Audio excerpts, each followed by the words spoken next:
Hi everyone, welcome back to my channel. My name is MON-SEE, and in today's video I am going to tell you about every single series that I have started but not yet finished and share with you my plans for each of them.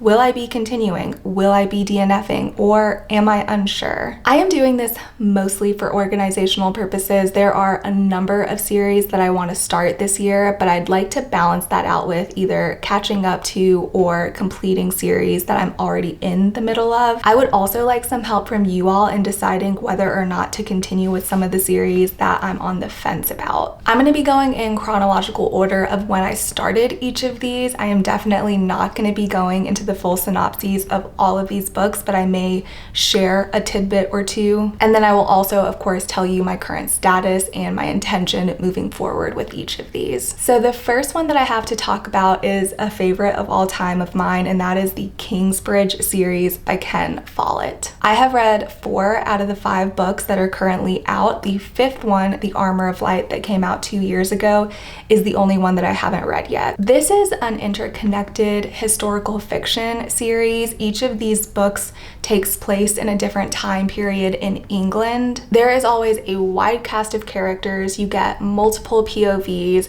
There's a lot about corruption within the church and the government. There's romance, there's tons of drama, but there's also the historical context, so I always feel like I learn a little bit of something when I read these books. I've heard that this most recent book, Armor of Light, isn't up to par with the rest of the series, but I just have a really hard time imagining myself actively disliking anything that Ken Follett writes. Like, it may not be my favorite of the series, but I'm sure that I will have a good time nonetheless. This is also on my 2025 TBR, so I will definitely be continuing with it. The next series is a romance one, and that is The Kiss Quotient by Helen Hoang. You know, I read The Kiss Quotient a while ago, and I think that it was just a very average romance for me. Definitely not a favorite. I know that there are 2 other books in this series, and I don't really ever plan on reading them. The next one that I have to talk about is one that should never have been turned into a series, and that is Ready Player One by Ernest Cline. Ready Player One, the book, is a favorite of mine. It is unadulterated fun. It is pure entertainment and nothing else. This book was perfect on its own, and it didn't warrant a sequel, but the author wrote one anyway because of the success of the first one. It was a total cash grab, and it was completely unnecessary, and the second book is called Ready Player Two. I have heard terrible things about the sequel, and I don't want that one to taint my love of the first one, so I will never read it. In my head, Ready Player One is a standalone, but I guess technically I am DNFing the series. Now we have the first series that I am on the fence about, and I need some help deciding what to do about that, and that is the Between the Earth and Sky series by Rebecca Roanhorse. The first book in the series is called Black Sun, and I read it many years ago and really enjoyed myself, but at the time it was going to be another 2 or 3 years before the sequel Fevered Star came out, and I kind of just forgot about it. And now I just don't know where I stand with the series. So if you've read it, if you've completed the series as a whole, I would love to know what you thought about it. If you could just tell me whether it's worth it or not, I would be so grateful. The 5th series that I have to talk about is my one and only graphic novel series, and that is Heartstopper by Alice Oseman. I have read the first 4 novels in this incredibly cute coming of age YA romance series, and I have no idea why I haven't picked up the 5th volume yet, because I eat these up. So I will 100% be continuing with this series. Another one on my 2025 TBR is Beartown by Frederick Bachman. My copy got damaged during a snowstorm last year. I don't want to talk about it, but this is the only book in the trilogy that I have yet read. I actually never really had plans to read the 2nd and 3rd books, not because I didn't love this one, because I absolutely did, but this first one is pretty self-contained and has a satisfying ending that didn't leave me wanting more, and so I never sought out more. However, I have heard so many wonderful things about this trilogy as a unit that I've decided to go ahead and complete it this year. Next up, I have the Cerulean Chronicles by T.J. Klune. The first book being The House in the Cerulean Sea. The second book, Somewhere Beyond the Sea, came out last year and it actually won the Goodreads Choice Awards for fantasy, I think. I'm gonna be honest with you, I liked this first book, but not enough to pick up the second. I'm not that big into cozy fantasy. Generally speaking, I prefer higher stakes in my fantasy. It's not that I don't enjoy cozy books, I definitely do, but I would say that I do in much smaller doses than this. So I will not be moving forward with this series. Speaking of cozy, the next series that I have to talk about falls into a similar category, and that is the Veronica Speedwell series by Deanna Raybourn. These aren't quite cozy mysteries. I think technically they fall into the historical mystery category, but they certainly feel cozy to me. There are so many books in this series. I think 8 or 9 are currently out and there's more to come. I have read the first book, A Curious Beginning, and I think I gave it a 3 out of 5 stars. I can definitely see why people love this series so much, but I personally am not interested enough to continue. Okay, now I have another romance series that I didn't know was a series, and that is the Hopeless series by Colleen Hoover. Again, I didn't know this was a series until I was sifting through my Goodreads in preparation for this video, but apparently there is a follow-up to the first book and it's called Losing Hope. I've said it before and I'll say it again, but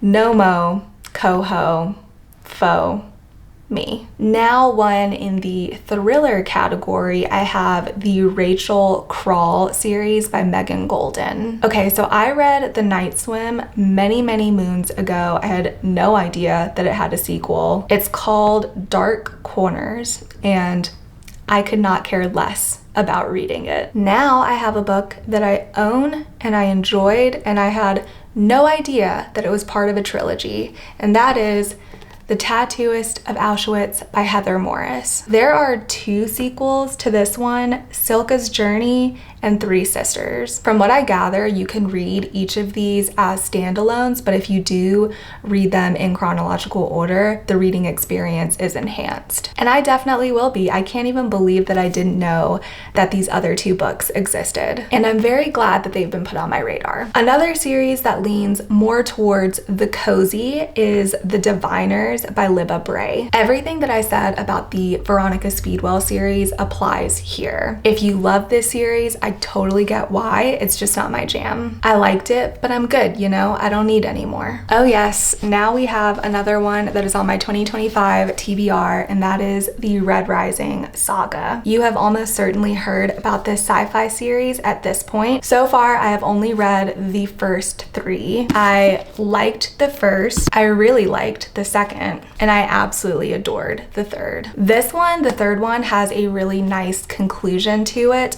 and the 4th book in the series takes place 10 years after this one ends, so I haven't really felt a strong urge to pick this one up yet, but I need to, and I want to, and I will be continuing with it this year. Next up, I have the Jaipur trilogy by Alka Joshi. The first book is The Henna Artist. This is a historical fiction that takes place in India, and I really wanted to love it, but it kind of did nothing for me. So I will be saying goodbye to this series. Next is the ever popular Empyrean series by Rebecca Yarros. Now listen, I enjoyed Fourth Wing. I think that it is escapism at its finest. But Iron Flame was so hard for me to get through that I can't put myself through another book of hers. And I've been watching people's reviews of Onyx Storm, and a lot of people are saying that it's better than Iron Flame. But my question is, does that mean that it's good?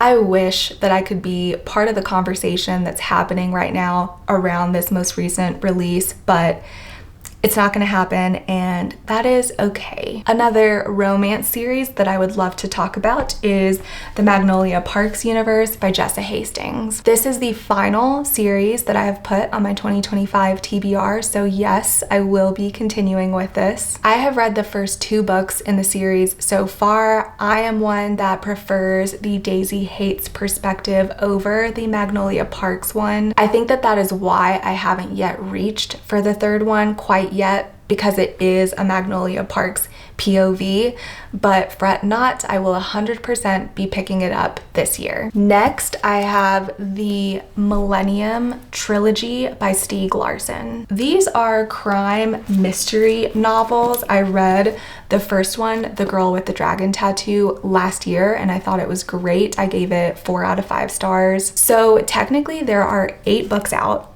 in this series, but these 3, the first 3, make up their own trilogy, and they were written by the original author Stieg Larsson before he passed away. I hear that the series as a whole goes downhill with the switch in authorship, so I will only be reading these 2 before calling it. But I am very excited to get to these 2. I am told that they are even better than the first. Then I have the Mistborn series by Brandon Sanderson. I have only read the first book. I think that there are 7 primary books that are out right now, and then a couple of novellas sprinkled in here and there. Mistborn was such a treat. I 100% plan on continuing with the entire saga. I expect that I will be spending a lot of time with these books over the next few years. Next, I have Better Than the Movies by Lynn Painter. This is a YA romance series. Better Than the Movies was such a fun, nostalgic read for me. The sequel, Nothing Like the Movies, came out this past year, and I think that the general consensus is that it's not as good as the first. I even had someone comment on one of my videos recently, and they told me that it wasn't worth my time, but for some reason I am so curious about it. I know that if I read it, I'm not going to enjoy it as much as the first, and I know that I'm gonna do it anyway, and I can't really explain that. And now we have another romance series, and that is the Skyland series by Kennedy Ryan. Okay, so there are 2 books currently out in this series, but the 3rd one is slated for release in 2025. I read Before I Let Go this past year, thoroughly enjoyed it. I would really like to pick up This Could Be Us in the next month if possible. Reading a Black romance in February seems very appropriate, and then I can read the 3rd book when it comes out later this year. A big yes to continuing with this series. After that, I have the Letters of Enchantment duology by Rebecca Ross. These are fantasy romance books. I read Divine Rivals zippity quick. I don't know what it was about it. It wasn't a perfect book, but it was very, very consumable. I have heard some very mixed opinions about Ruthless Vows, the sequel. Some people like it more than the first, others not so much. This is one that I'm a little bit on the fence about. I'm leaning towards yes to picking up Ruthless Vows,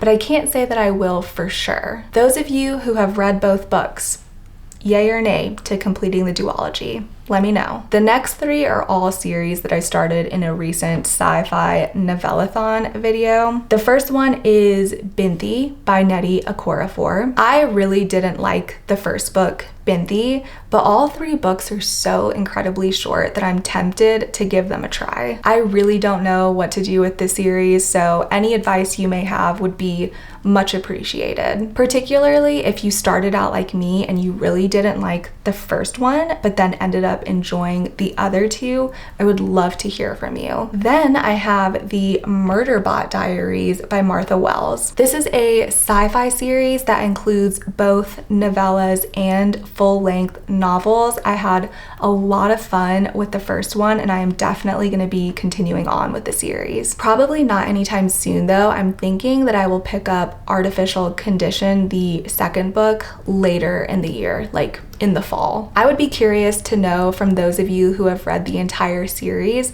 which novella or book is your favorite? The last sci-fi novella series that I have to talk about is The Monk and Robot duology by Becky Chambers. Remember earlier when I said that I'm not that into cozy books? Well, This is my one exception. But the reason that this works so well for me is that it is less than 200 pages, which is just like the perfect dose of cozy for me. And then there's only one other book in the series, which again feels just right. I'm gonna be saving the second book for when I need a feel-good pick-me-up. The last series that I am technically in the middle of is one that I am absolutely not gonna be continuing, and that is the Mrs. Parrish series by Liv Constantine. The last Mrs. Parrish was such a mediocre thriller for me, and rarely do I ever feel like a thriller sequel performs better than the original. So I have no interest in reading the next Mrs. Parrish. No thank you. If I counted correctly, I have 12 out of 25 series that I will definitely be continuing on with, 10 I am DNFing, and then 3 that I am unsure about. I am most likely going to be doing a vlog series where I continue with series that I'm in the middle of. By no means is this an original or unique concept for a video. I just want to do it because I think that it will keep me honest in staying up to date on series that I'm reading. Comment down below how many series you are in the middle of, at least ones that you want to continue with. I'm very curious to know what a typical number is. And that is really it for now. Thank you so much for watching. I hope that you enjoyed, and I will see you in the next one. Bye.